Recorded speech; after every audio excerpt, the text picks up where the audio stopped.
Ladies and gentlemen, the secret word tonight is spoon. S-P-O-O-N. Really? You bet your life.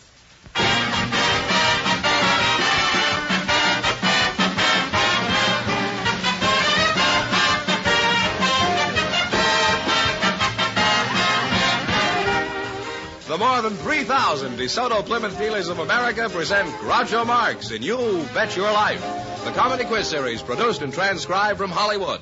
And here he is, the one, the only...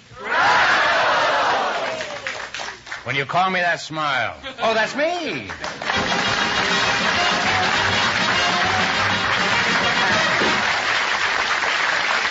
Well, here I am again with $1,000 for one of our couples. Groucho, we have some people with interesting occupations that were selected from our studio audience just before we went on the air. I'd like to have you meet them right now. Mrs. Lucille Goldner and Mr. Augustus A. Ward, Jr., come on in here and meet Groucho Marx. Well, welcome for the DeSoto Plymouth dealers. Say the secret word and divide $100. It's a common word, something you'll find around the house. Lucille Goldner. Mrs. Lucille. Oh, well, it changes my whole attitude. And Mr. Augustus A. Ward, Jr. Yes. Mrs. Goldner, where are you from? I'm from Sherman Oaks. Sherman Oaks? You were born in Sherman Oaks? No, I was born in Lebo, Kansas. Oh. You're from the cow country, yeah? That's what they tell me. Oh. Who told you that? My mother. Oh. Interesting conversation, Liz. How did you meet your husband, Lucille? He removed my appendix. And then? Well, then, a few years later, I married him. A few years later? Yes, You were waiting for this wound to heal, right? But, he kept you in stitches most of the time. Yeah, we'll try to cut up. Yes. Oh. Well, those are the standard jokes we expect when we have a position on the show. Mrs. Goldner, I understand you have an interesting occupation. Just what is it you do? Well, besides luring doctors. I raise chinchillas. How high? What do you mean you raise chinchillas? Well, I'm a chinchilla rancher. Oh, well, what is a chinchilla? Well, a chinchilla is a very beautiful and luscious small rodent. You mean it's a rat? Well, it's a rodent in that it has a simple stomach. But has a what? A simple stomach. Why doesn't he go see your husband?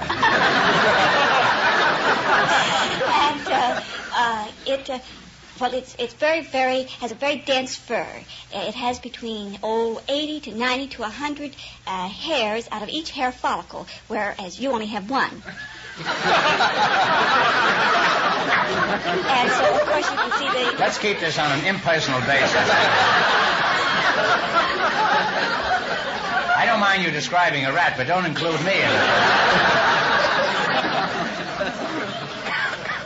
Now, why would anybody want to waste their time on silly little rodents when there are so many other ways of wasting your time? Well, maybe one of the reasons is because a full-length chinchilla coat costs approximately $75,000. Now, how many of these $75,000 coats can you make from a chinchilla? Well, it takes approximately 200 chinchillas to make one $75,000 for a coat. Sounds like they have a powerful union, these kids. I suppose I wanted to buy one of these little rodents. What's the cheapest you'd sell me one for? Oh, I'd sell you one for about $500. $500? That sounds reasonable. Now, wait a minute. One chinchilla isn't going to do me any good. I wasn't born yesterday, even. How much will a good pair cost me? Well, a good breeding pair, the standard price is $1,650.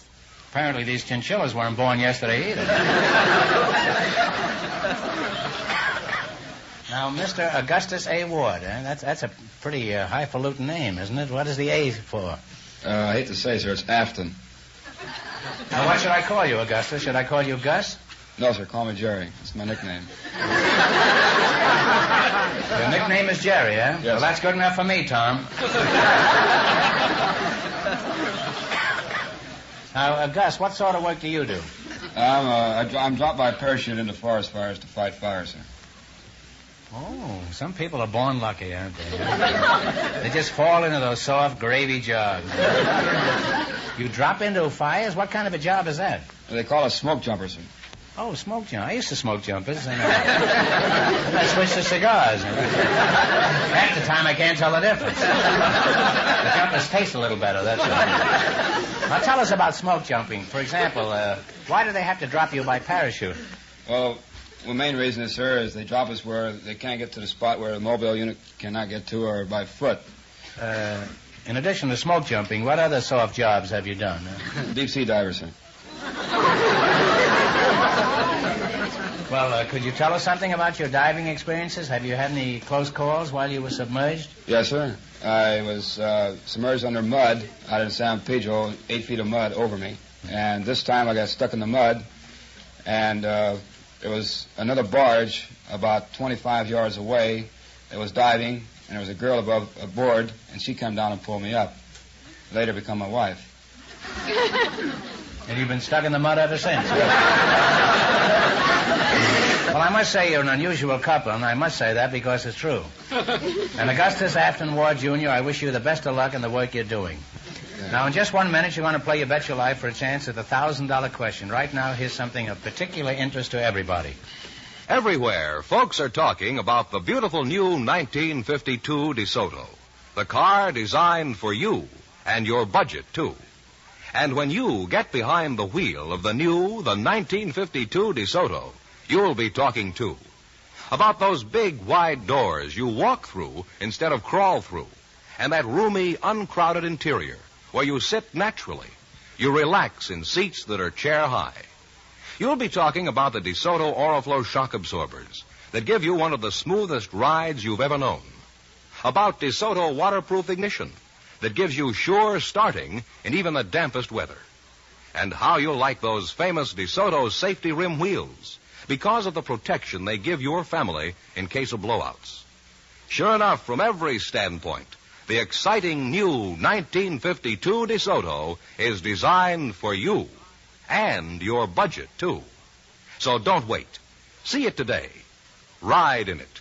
Drive the great 1952 DeSoto. Now at your DeSoto Plymouth dealers. And remember, all dealers who sell DeSoto also sell Plymouth, the low-priced car, most like high-priced cars.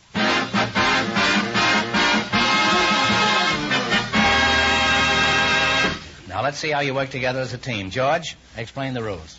You bet as much of your $20 as you want on each of 4 questions, and the couple that earns the most money gets a chance at the DeSoto Plymouth $1,000 question later in the show. Here we go. Let's see how I can build you $20. You selected Songs of the South. Now, here's your first question. How much of the $20 will you bet? 16, sir. 16. Give me the title of this Southern song. Okay, Jerry.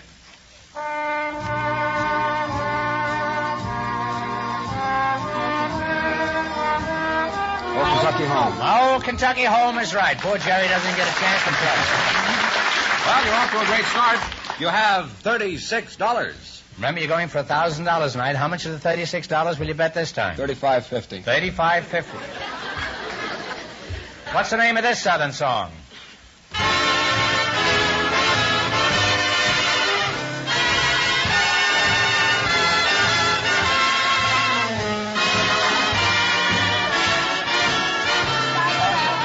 What is it? Stars Fall in Alabama is right. That's right. You're really climbing. You have $71.50. Here's your third question. How much of the $71.50 are you going to bet? 71. Okay, let's see if you can identify this song. Play, Jerry.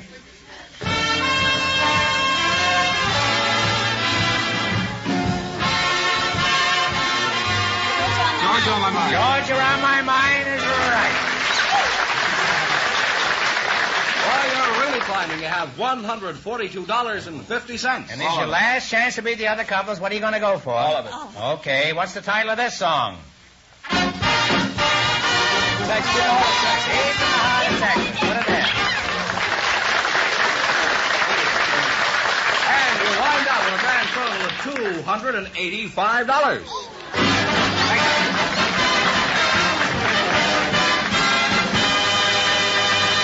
Well, thanks and good luck from the DeSoto Plymouth dealers. We have a termite control man chosen by our studio audience just before we went on the air, and a housewife from our audience, Groucho. And here they come. Mrs. Vivian Klein, Mr. John Roach, meet Groucho Marx. Welcome, kids, to You Bet Your Life. Say the secret word and divide $100. It's a common word, something you'll find around the house. Mrs. Vivian Klein and Mr. John Roach. Mr. Roach, you're a termite control man, is that right? I am, sir, yes. Termite control, huh? Now, who do you work for, Mr. Roach? What a name for a guy who sells termites. What do you get for a dozen termites? We haven't been selling them by the dozen lately. You don't sell them? Mr. Marks? No, sir. What do? Do you buy them? Are you in the business of buying and selling termites? I don't clearly know just what your business is, Mr. Roach. What a name for a guy in the termite.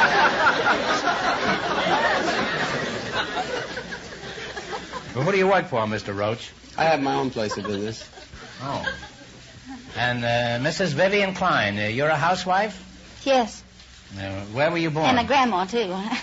Housewife and a grandma. Uh-huh. Where were you born, Vivian? I was born in Corn, Iowa. There is a town called... Yes. Where is Corn, Corn, Iowa. Mrs. Klein? Is that It's close not- to Succotash, Texas? No, it's I've been there, but I don't know where it is. it's about 3 miles from Kingsley. Oh, and where is Kingsley? Well, that's about 50 miles from Sioux City, Iowa. You know where Sioux City is? Yes. It's near Succotash. Now, what sort of work does your husband do, Mrs. Klein? He's an oil worker. He works in oil? Mm-hmm. I bet you never hear a squeak out of him, do you? Where did you meet your husband, Vivian? Was he getting oiled up at the time? No, I met him in Oklahoma, La Kemp, Oklahoma, in a general store. Where? In La Kemp, Oklahoma, in a general store. La Kemp. Is that near Corn? No, that's Where's Kemp? Well, it's not there no more. It was in You no mean it's man's unkempt? It was in no man's land, and it's just disappeared now. It's not there. You say you met him in no man's land? No, I met him in the general store. You met him in a general store, Mhm. huh? How long Yes, ago did you meet him, Oh, about Vivian? 38 years. It was in a general store in Oklahoma. What was he doing, taking out your appendix? No, my father run the general store. You know what a general store is? Oh, sure, that's Well, why they sell general generals. No. Your father ran a general store, Yes, huh? he run the general store. Now, then, how did you meet your husband? Well, my husband used to come in there. He was on sale there? Everything else was on sale there. I don't know why. He farmed there. He farmed in the store? No, he farmed. He raised wheat. In the store? No, not in the store. Oh, he raised succotash But in he the used store. to come in the store, and he'd come in the store and we'll get some groceries, and then he'd give my mother arithmetic problems with a catch to them, you know, that you have to figure out on. Yeah. And then, Like what? Then while my mother's figuring out these problems, well, he'd sit around the stove and talk, you know, and so, you know, these big stoves, those great big fat stoves, you know, like you burn wood and coal in. What kind of stoves? Great big fat stoves. They call them potbelly stoves, I think. Your father had a potbelly and your husband sat around the store? No, the stove. Giving your mother arithmetic lessons? That's a fine store, all right. I don't think it's anything like Marshall Field in Chicago. All right, then what happened? Here your mother was bewildered by these arithmetic lessons. Mm-hmm. How old were you then, Vivian? I was 19. Mm-hmm. And she'd figure out the arithmetic problems, and that went on a while. And then one day, he said, I'm going to go to Colorado and take a homestead. And so I said, well, I'm going to go with you. That was his way of proposing, see, I guess. It was my way of taking it, anyway. So... Just a moment, Vivian. Are you going to tell me that every time a man said he was going to Colorado, you got married? No, but just him, see. He said he was going to go take a homestead, and He said he was going to take a homestead, and he was looking at your mother, wasn't he? No, he was looking at me. He was eyeing you up, Uh-huh. and you said yes, huh? I just said I was going to go with him. Did you start for Cripple Creek immediately? No, we had to get ready first because he butchered, see. He butchered who? He butchered a hog. He butchered a hog for the wedding? No. He's really a romantic fellow, this guy. He says, will you marry me? And then he went out and killed a sow. And then I made peach butter. We like peach butter, and I made Peach butter? I wouldn't get married with any other kind. I made 8 gallons of it, see. You made 8 gallons of peach butter? 8 gallons of peach butter. And then you went to Cripple Creek. So then we got the covered wagon out, and he got the mules out. We had mules. Bill and Lade, we called them. Who? We called them Bill and Lade. Oh, I remember them very well. And so then we went and... It used to be Bill-a-lading. It was originally. We went And they shorten it to bill and leg. Covered wagon, then. Well, what is peach butter? Don't you know what peach butter is? No, I said. Oh, I'll bring you over sometime. Well, I It's wish good. you would, huh? Well, you cook your peaches and you cook them down and put sugar in them and cook it down till it gets thick. Oh, it's just preserves, in other words, huh? No, it's peach butter. It's different. And we went on down to the homestead. Then, we dug a dugout. Do you know what a dugout is? No, is there anything like peach butter? No. When we dug a dugout, you dig that down in the ground like a cellar. And when you're sitting down, you can't see out the windows because just little windows about this high, you know. And this was your honeymoon cottage? Yes, And we had lots of ground, and we had to haul water 12 miles in barrels. Well, you certainly have the pioneer spirit, Vivian. Sure. It was people like you who helped to make America what it is today. It was a lot of fun then.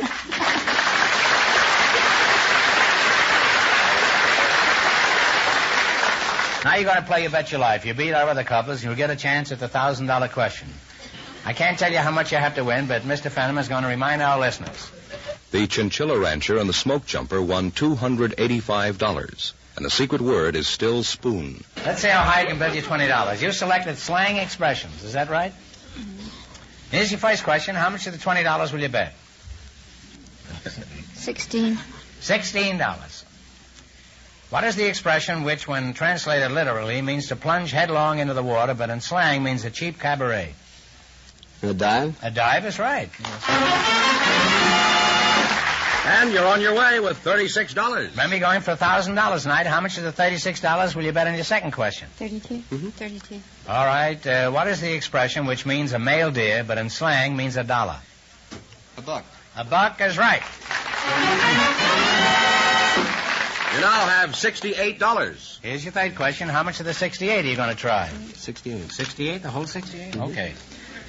What is the expression which means a lump, a piece, or a chunk, but in slang means a sailor? A gob. A gob is right. You've now climbed to $136. I didn't know a sailor was a lump. I never heard that. All right, here's your last chance to beat the other couples. How much of the $136 are you going to wager? It all All of goes. it? Mm-hmm. What is the expression which means an island of the Far East, but in slang means coffee? Java. Java is right. Very nice. You wind up with a grand total of $272.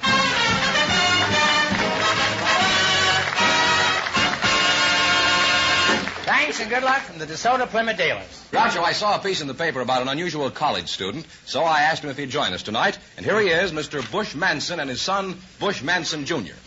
Gentlemen, come on in here and meet Groucho Marx. Well, welcome. Welcome, kids, for the DeSoto Plymouth dealers. Say the secret word and divide $100. It's a common word, something you'll find around the house.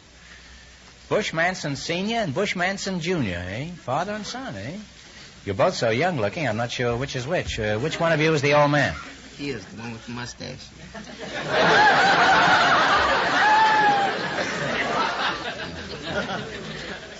Now, since you're both named Bush, I'll get all confused when I address you. Bush Jr., what do your pals call you? Bush.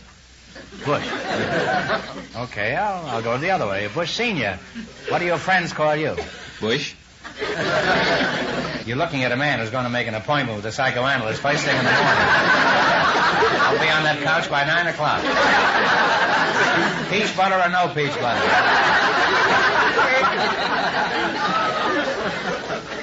Senior, what do you call Junior? And if you say you call him Bush, I'm going back in the vaudeville with Harpo and Chico. Well, I call him Bush, but sometime I call him Speedy.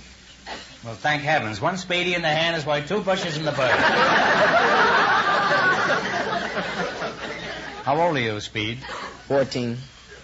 And Bush, what's your age? Well, I just turned 41. Well, if you turn 41 far enough, you'll be 14, too. What school do you go to, Speedy? George Washington Carver Junior High School. Junior high school. I thought Fenneman said you were an unusual college student. Speedy, you're beating around the bush again. Would you mind explaining? He's the one that goes to college. At 41, he goes to college? I may not wait until morning to see that analyst. I wonder if there's an all-night analyst around town. Bush, is this true? Are you a college student? Yes, I attend Los Angeles State College. When did you first enroll? I'm a senior, but I enrolled in 1928.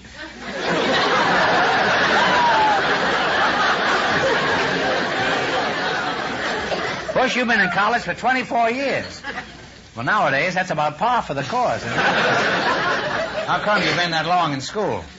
Well, I went to school 3 years, and then I had to fall out, and after 19 years, I went back again.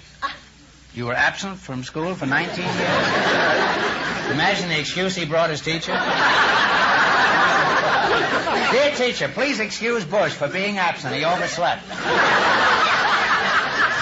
Signed, Rip Van Winkle. How did you happen to leave college 19 years ago? Well, I got married, and after the birth of a child, I had the family to take care of. Speedy, did you know you ruined your father's college career? You ought to be ashamed of yourself. What have you got to say to it? And it better be good. It wasn't me, it was Albert.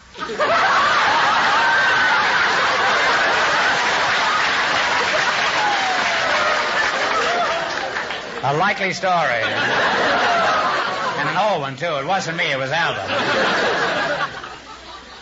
Bush, who was Albert? He's my older brother. How much older?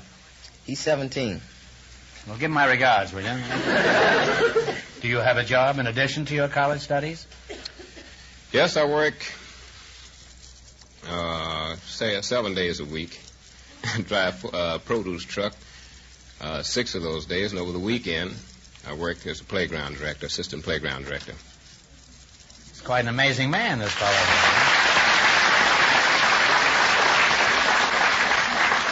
Now, Speedy, has he told us everything, or has he left out a few things?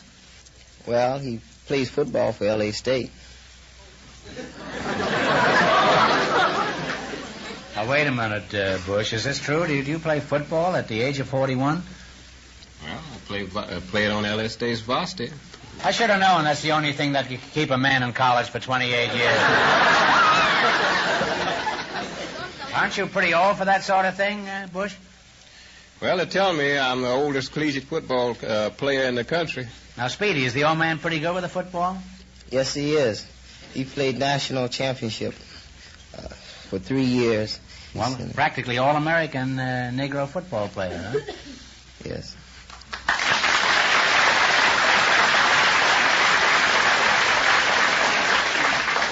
Is there anyone left in the audience who has the slightest doubt that life does begin at 41?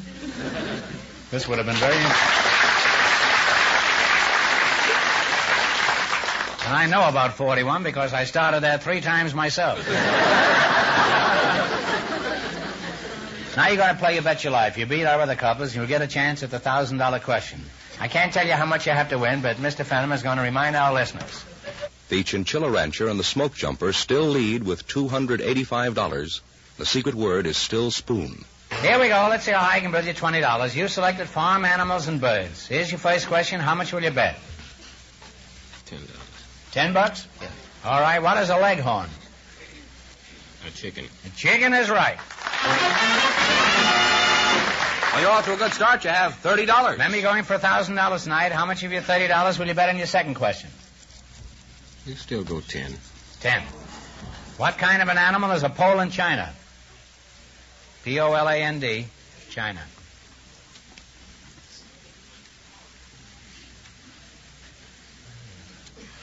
Take a guess if you don't know.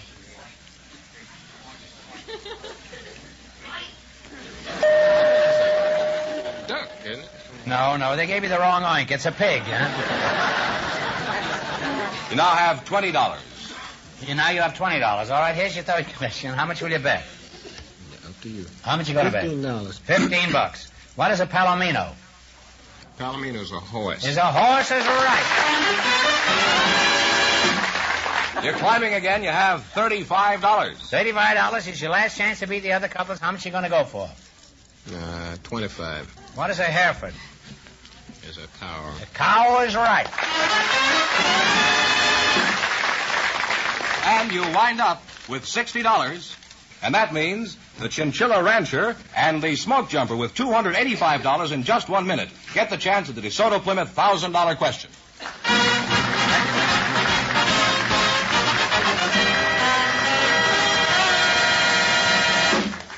Here's a figure every car owner ought to write down and remember. 85%. Because 85% of all car repairs are caused by either faulty lubrication or no lubrication at all. That's how important it is to have your car lubricated regularly at a place where they work according to factory standards. And I mean your DeSoto Plymouth dealers. You'll find there's a vast difference between ordinary grease jobs and the thorough lubrication your DeSoto Plymouth dealer gives your car. And you'll be glad to know, too, DeSoto Plymouth dealer mechanics are qualified to handle any and every type of service.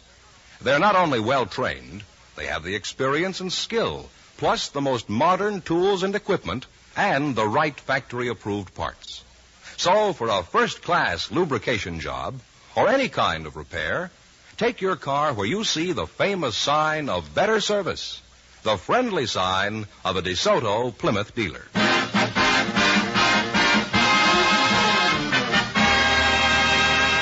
Here comes the Chinchilla Rancher and the Smoke Jumper, all set for the DeSoto Plymouth $1,000 question, Groucho. All right, here we go for $1,000. I'll give you 15 seconds to decide on a single answer between you. Think carefully, and please no help from the audience. None of that oink oink out there. Here it is. Only one city in the world can lay claim to the distinction of being situated on 2 continents, Europe and Asia. What is the name of this city?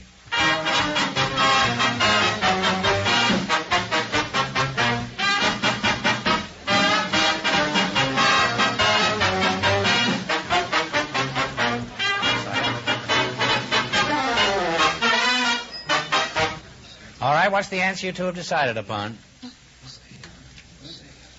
Come on. No answer. Well, we'll say Berlin. Huh? No. No, I'm saying it's Istanbul, Constantinople. You were a long ways off. That's the correct answer, Istanbul, Constantinople, and we quote as our source the Encyclopedia Americana. I'm sorry, the correct answer is Istanbul, so that means the big question next week will be worth $1,500. Well, you lost the big money, but how much did they win the quiz, George? $285 in the quiz. Well, that's not so bad. Congratulations and thanks to both of you and to all of our contestants on the show tonight.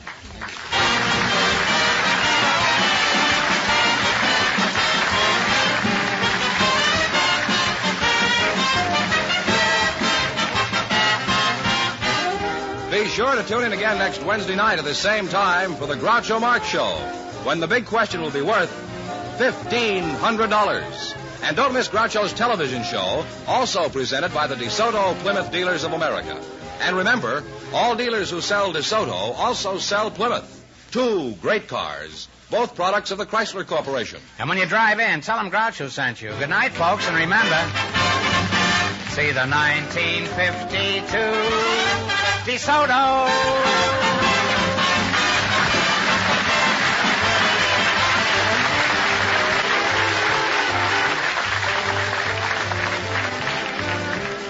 Folks, here's a reminder from the National Safety Council. Take time for safety. You Bet Your Life, transcribed from Hollywood, is produced by John Goodell, directed by Robert Dwan and Bernie Smith. Music by Jerry Fielding. This is George Fenneman signing off for the more than 3,000 DeSoto Plymouth dealers from coast to coast.